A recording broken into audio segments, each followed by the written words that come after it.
Okay, so what keeps me here? Well, let's see. Off the top of my head, finances. Finances keeps me here. It feels like I have no choice. It feels paralyzing. That's exactly how I feel. Like there's nowhere for me to go. None of it is better than where I am right now. In comparison, it's like, geez, I'd rather be here. I don't think that's fair. And I didn't see myself still being in a one-bedroom rental suite in my 40s. If you are a renter right now, I don't need to tell you. You know it's hard out there, and that Canada's rental crisis is getting worse.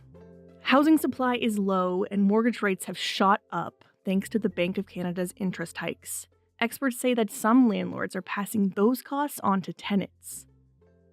According to a new report on rental listings across the country, the average asking price for rent in September was over $2,100. That's up more than 11% compared to last year. And among big Canadian cities, Toronto and Vancouver still the most expensive places to rent. But costs are going up the fastest in Calgary, where the cost of a one-bedroom has gone up more than 13% in the last year alone. All across the country, the rental market is so tough that it's changing how we live.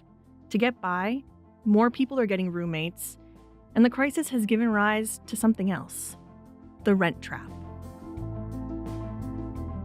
I'm Shannon Higgins. I'm a producer here in Toronto. Later, my colleague in Vancouver, Elaine Chow, will be here too. And today we're talking to people who feel rent-trapped, stuck in less than ideal, annoying, and even difficult living conditions. All because they can't afford to rent anywhere else, or because they're too afraid to jump into what's increasingly being called an out-of-control market.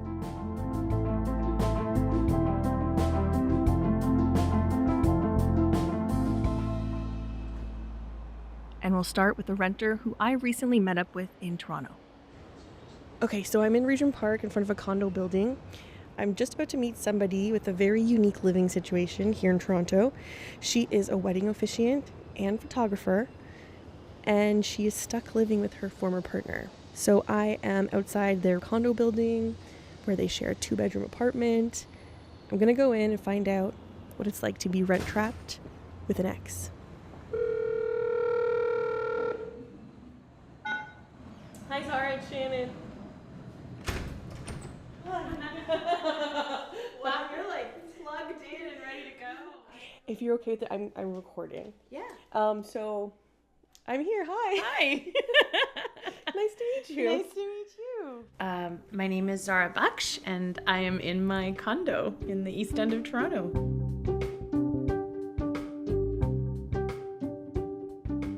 You work in the wedding industry. Yeah. Do you think that people might be surprised to learn that you have sort of an unconventional living arrangement? Oh my gosh, absolutely. Especially recently with my work in marrying people and being a marriage officiant. It's actually still surprising how quick folks are to judge, you know? They're like, what do you mean you're separated? Out of everyone, I'm so surprised. And I'm like, are you kidding me? Really? Okay, interesting. So I've laughed at it more than been irritated by it, because I've had to learn to just brush it aside. With the divorce rate anyways, you know, I sometimes want to project that question back. I'll be like, hey, listen, the divorce rate's really high, you know. I'm not here to make people's marriage last. I'm here to just make it happen. Yeah. Yes, your job is for the day. They have to take it the rest of the way. And sometimes a separation is a celebration. Yeah, I would agree. For myself. I would say, as painful and, you know, heart-aching as it is, the both of us are happier this way, and we get along better this way as well. So tell me a little bit more about that. Like, for some people, living with an ex sounds like kind of a nightmare scenario or a hard situation at the very least. But talk to me about what keeps you here. Okay, so what keeps me here? Well, let's see. Off the top of my head, finances. Finances keeps me here. It was devastating to when we really crunched the numbers of what it would look like to physically move apart from each other, as one would want when you're in a separation or a divorce, when that possibility was really like a dead end for both of us.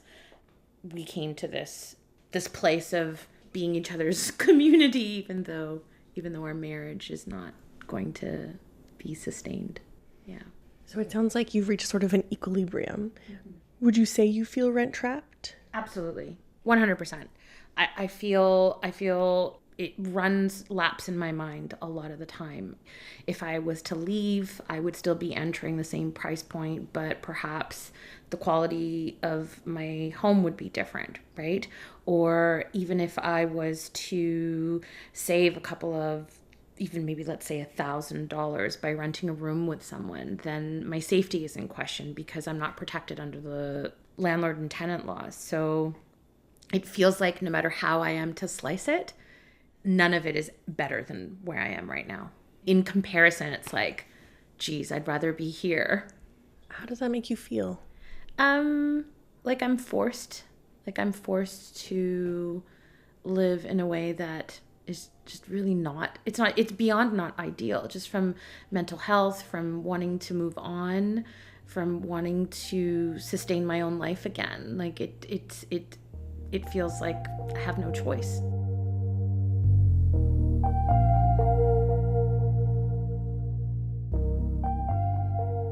So we are in the entryway of the apartment, and there's like a hall to the left, which has a very cute plant. Yeah. And little art. oh my god, it's an orange cat. I know. This is Zane. And you see his little face, like he has a little baby face. You have a little baby face. And then we're going into the space. There's like a bedroom on the left, and we're going into sort of a main common area with a kitchen and like a sitting area and like a desk facing really nice view of Regent Park. Thank you. And a little cat mansion corner. And yeah, it's my sacred space. What do you think would happen to you if you did leave this apartment like tomorrow? Oh my gosh, the honest truth, I think I would end up in a community shelter or on someone's couch. Yeah. If that was even an option. Can you give me a little bit of context on how living here went in the last couple of years in terms of your rental history? Yeah, absolutely. So I lived just near Allen Gardens there. And so when my partner and I were moving out, we were really excited. And we came in at a really great price in 2021. We were just shy of $2,000, right? $5 shy of $2,000. And we thought, oh my gosh, this is amazing. And then by 2022, our rent had gone up $200 a month. At the time, we thought, okay, we could deal with it. But then 2023 came and we received notice of a $500 increase each month. What did that mean for you and your partner at the time? Oh my gosh. Well, we were already dealing with unemployment, right? Post-pandemic or in the middle of pandemic unemployment. And so from our financial perspective, it just kept getting worse and worse. And we ended up having to ask friends to borrow money. And fortunately for us, we were able to receive that support, but it left us feeling trapped in another way as well. It was just horrible. It was just this spinning circle of, oh my gosh.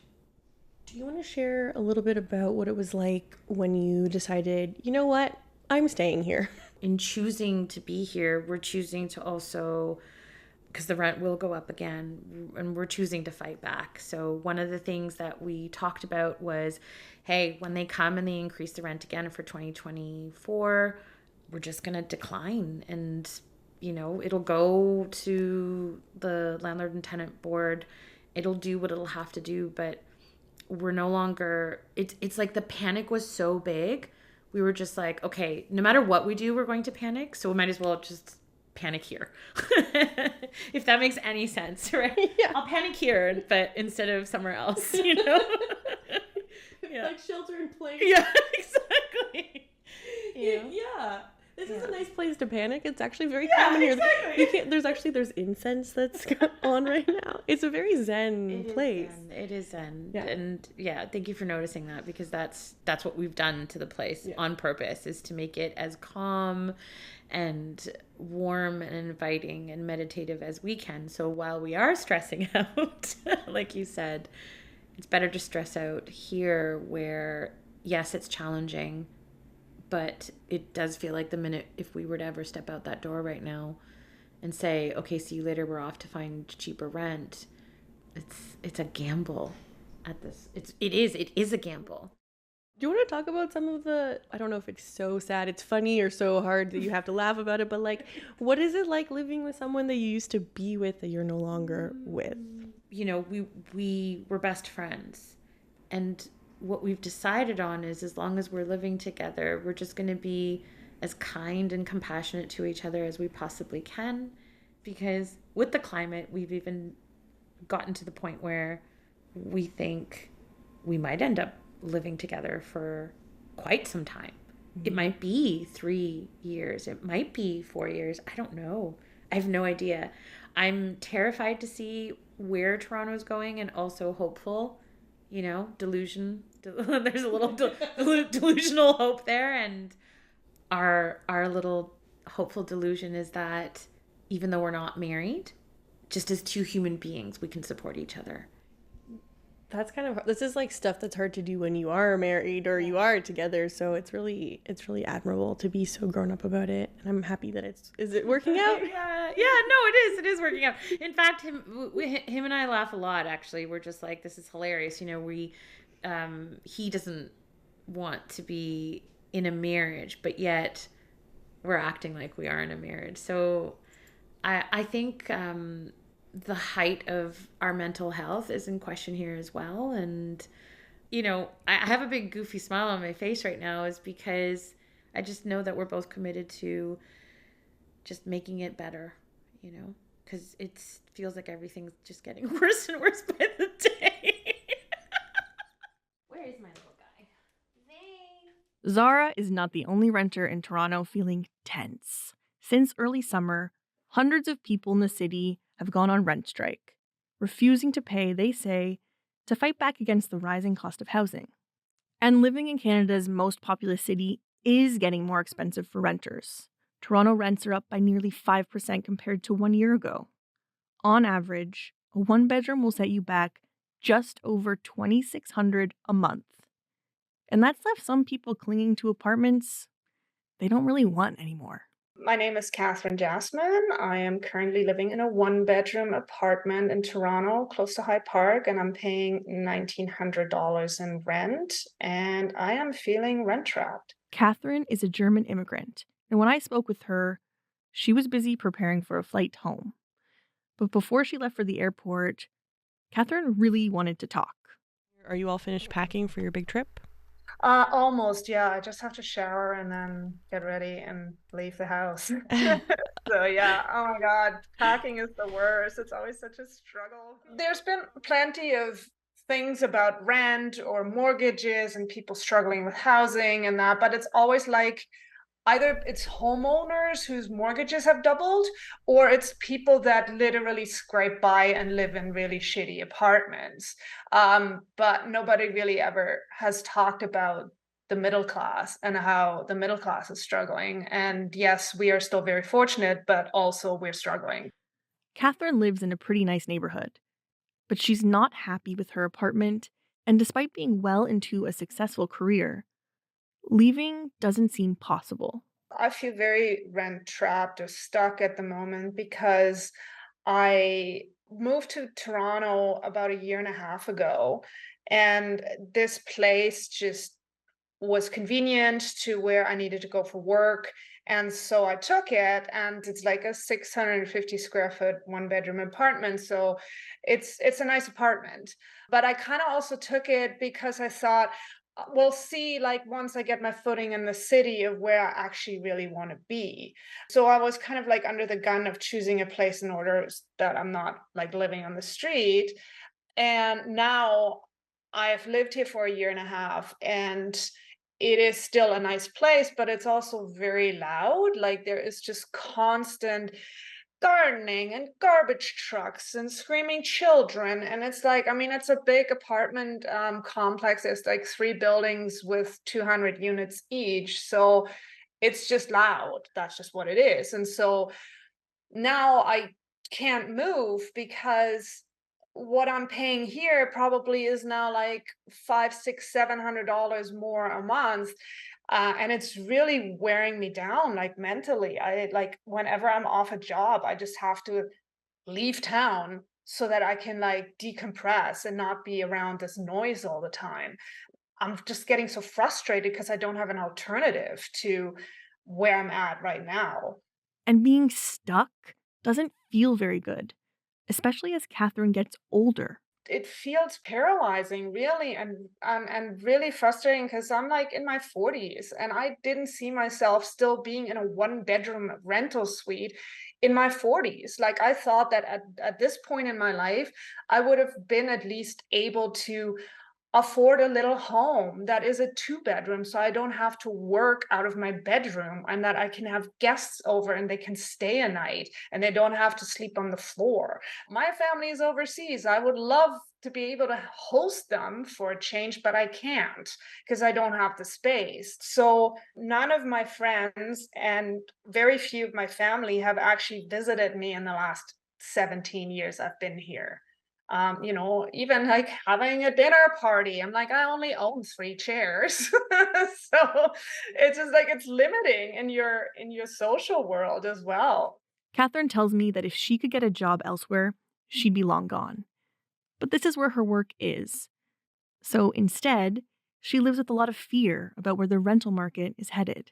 I'm really scared. I mean, I'm even scared of like knowing that I'm getting a rent increase every single year. And like even thinking about, okay, if my rent increases another $100 or $200 a month, I'm going to be really struggling. Something needs to happen. Like, how come rent can be like skyrocketing, but our salaries are not? And then everybody's telling you, well, you should only be paying a third of your income on your rent. Well, that is not possible. I'm like, well, why can't we just cap rent? Like all of these landlords are like stuffing their pockets with money, and the rest of us is like struggling to get by. It's just like something is just completely wrong here right now. It's just like, it's ludicrous.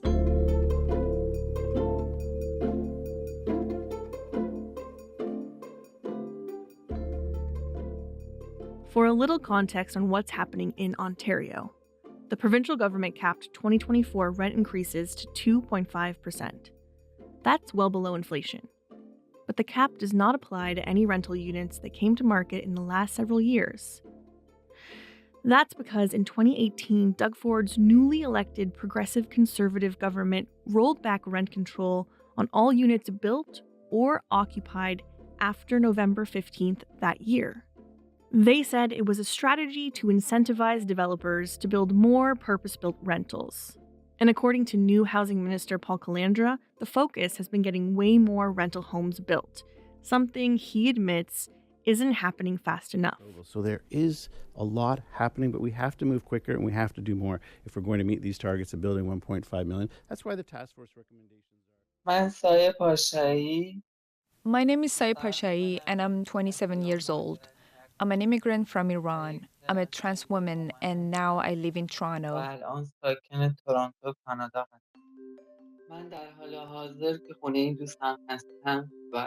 the moment, I live at my friend's house. They did me a favor, a great favor. I live on the couch and sleep on the floor. I go to English classes to be able to move on with my plans for the future, to be able to get an apartment and get a job. I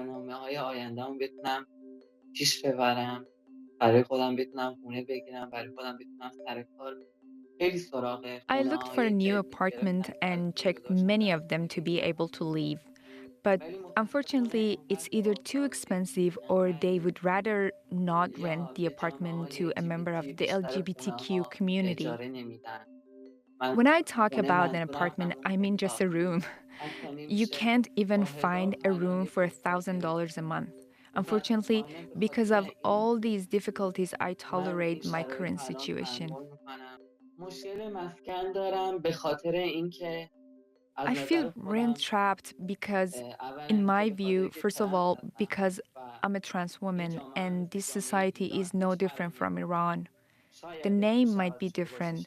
They may open a bank account for you or find you a job,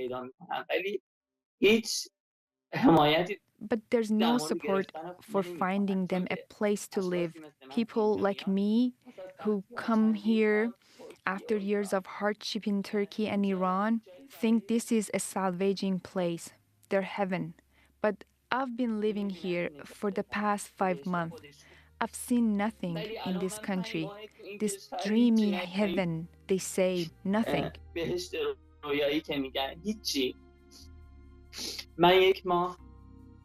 For 1 month, I lived in the city that I landed. I was in St. John's in Newfoundland. But here in Toronto, if you ask around, there are a lot of people from our community. I have access to the LGBTQ community and people like myself, organizations and educational centers here. It's easier for me. All right, that's all for me in Toronto. When we get back, we'll be headed to Vancouver with help from Front Burner's senior producer, Elaine Chow.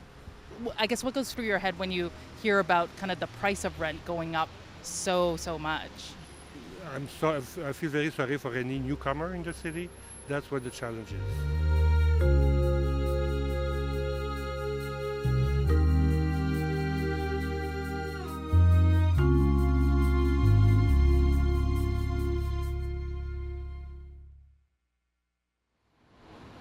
I'm Elaine Chow, and right now I'm walking through the West End, a neighborhood in Vancouver that's home to a lot of rental buildings. Things aren't much better out west in BC than they are in Ontario. Actually, they're slightly worse. The province has the highest proportion of renters spending more than half their income on rent and utilities. I asked people around here whether they felt trapped or stuck in their rental situation. Oh my God, absolutely. And I live with 2 roommates, and I moved here from Ottawa, and I lived completely alone, and now I need 2 roommates, and I'm nervous to move out because it is so expensive. Crazy. Yeah, and may I ask you how much you pay for your situation? Describe the situation for me a little bit. Yeah. So it's a 3-bedroom apartment, 2 bathroom right by on West 4th, and it's $12.50 each. So however much, but I think we have a really good deal. So I'll be there forever. Even though maybe it's your preference to be on your own? I like 1 bedroom. Yeah. I like my own space, but what can you do? All right. What's your name? Flannery. Flannery. Oh, what a lovely name. I love Flannery O'Connor, so you must get that all the time. Wonderful. I am wondering whether you feel trapped or stuck in your rental situation right now, given how expensive it is in the city. Absolutely. I managed to have bad deal. I pay $13.50 and I'm in the West End. It's a really small studio, but it's pretty good as far as Vancouver goes. So if I lost that, I'd be in a bad situation for sure. And are you happy with what you have, or are there certain things that you're annoyed by in your current rental situation? Yeah, I think a lot of landlords can be a bit difficult to deal with, and I don't want to call anybody out, but mine can be from time to time. In a perfect world, I'd probably own my own and be my own landlord, but I don't know if that's a reality that I can achieve in Vancouver. I'm wondering if you feel trapped in your rental situation. Yeah, a little bit. Yeah, I would say so. Rent is always getting expensive, right? And living conditions aren't getting better. What's your rental situation right now? So I pay about $1,200, including utilities. I have a roommate. It's a 1-bedroom place. So in total, it's $2,400. Yeah.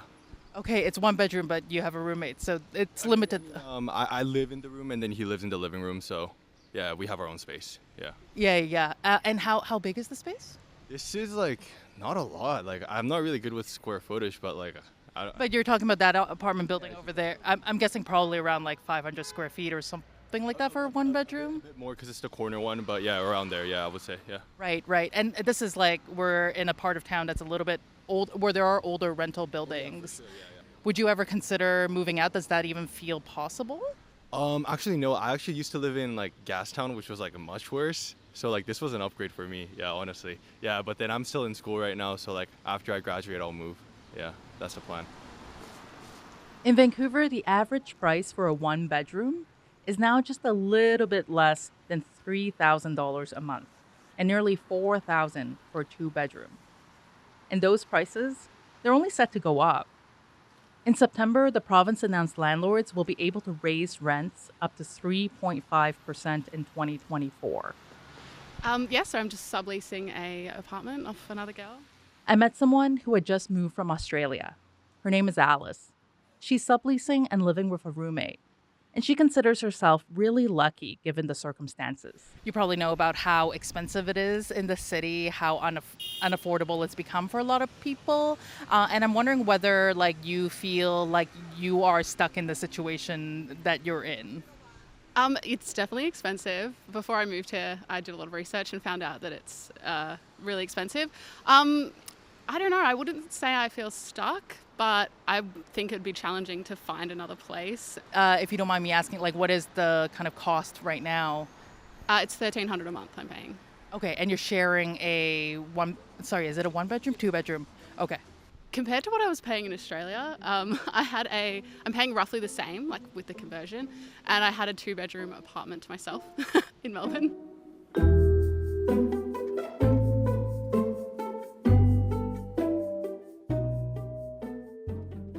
Given how expensive it's gotten in Vancouver, many renters are looking for cheaper housing in neighboring cities like Surrey, Richmond, and Burnaby, driving up rents in those communities in the process.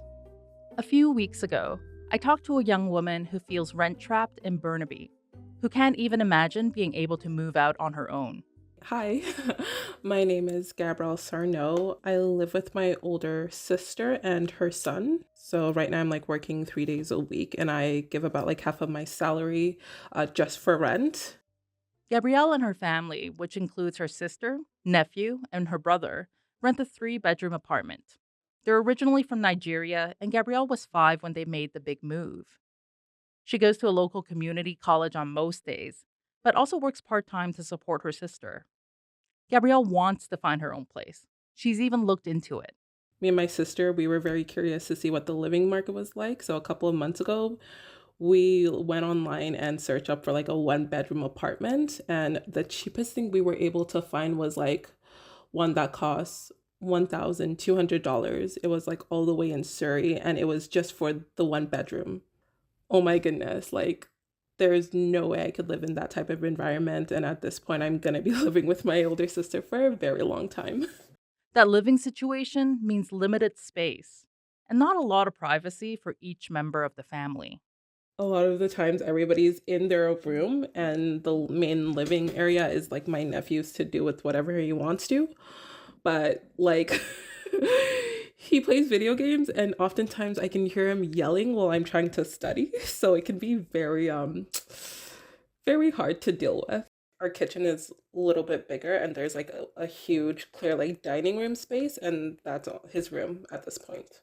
So no privacy at all. And my heart goes to him for that, because like I get frustrated when my older sister just like barges into my room without knocking. So I can't imagine what he's going through. Describing where you live and the people you live with to make it work seems like such an innocuous thing. But for Gabrielle, it's also emotional. Having a safe place to live wasn't always a given for her. Honestly, people don't understand how deeply housing security affects a bunch of people, especially children. Being somebody this has always affected, I know what it's like to worry about losing your home, and the security of having a place to call home leaves psychological scars. There were times where I knew that she was living paycheck to paycheck and how that affected her, and she would try to be brave and be like not show us that, sorry, this is very hard to talk about. It's very emotional.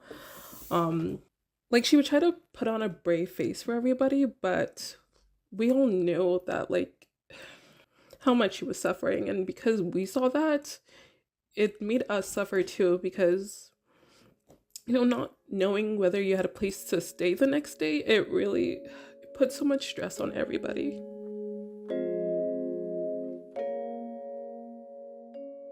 I love going to school. I love being a student.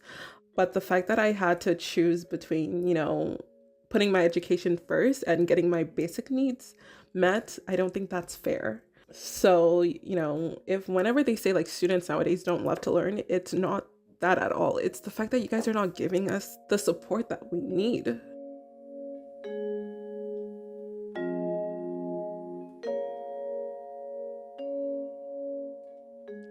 That feeling Gabrielle described there, of not being supported, I heard that a lot from the renters I spoke to for this episode. But there has been some movement on dealing with the rental crisis here in BC. In late August, the province set up a community housing fund. The goal there is to build more than 20,000 affordable rental homes for moderate and low-income people by 2032. And just last week, Housing Minister Ravi Kahlon laid out some new rules for short-term rentals like Airbnb and Vrbo. We are not targeting the hosts who may rent out their house when they leave on a vacation or someone who rents out a room in Airbnb. But those are you that are renting out dozens of short-term rentals to make a huge profit while taking away homes for people. You should probably be thinking about a new profit scheme in the very near future. Finance Minister Chrystia Freeland applauded the province, saying the federal government is considering action as well. Speaking of Ottawa, on Monday, Federal Housing Minister Sean Fraser spoke about the government's Housing Accelerator Fund. It's a multi-billion-dollar program with funding to increase the supply of housing that is affordable. Frankly, I could say that the fund to date is outperforming my own very high expectations for it. And certainly, if you look at a longer time horizon, the goal of 100,000 over 3 years, which we set at the beginning, will certainly be eclipsed. And in September, the Prime Minister announced the government will remove the GST from new purpose-built rental apartment buildings.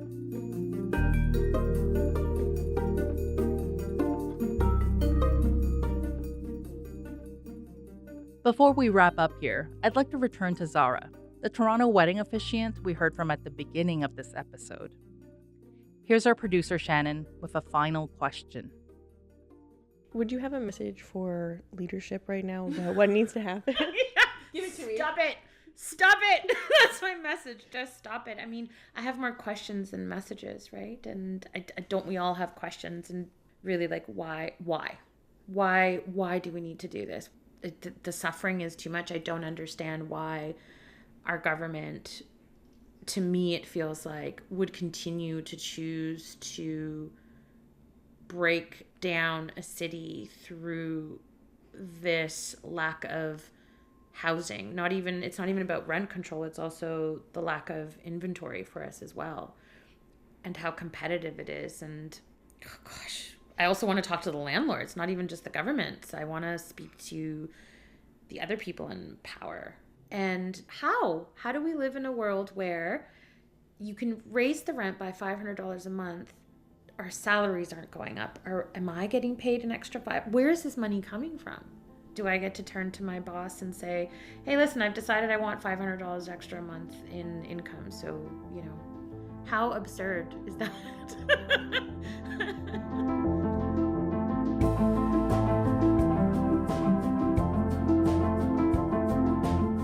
All right, that's all for today.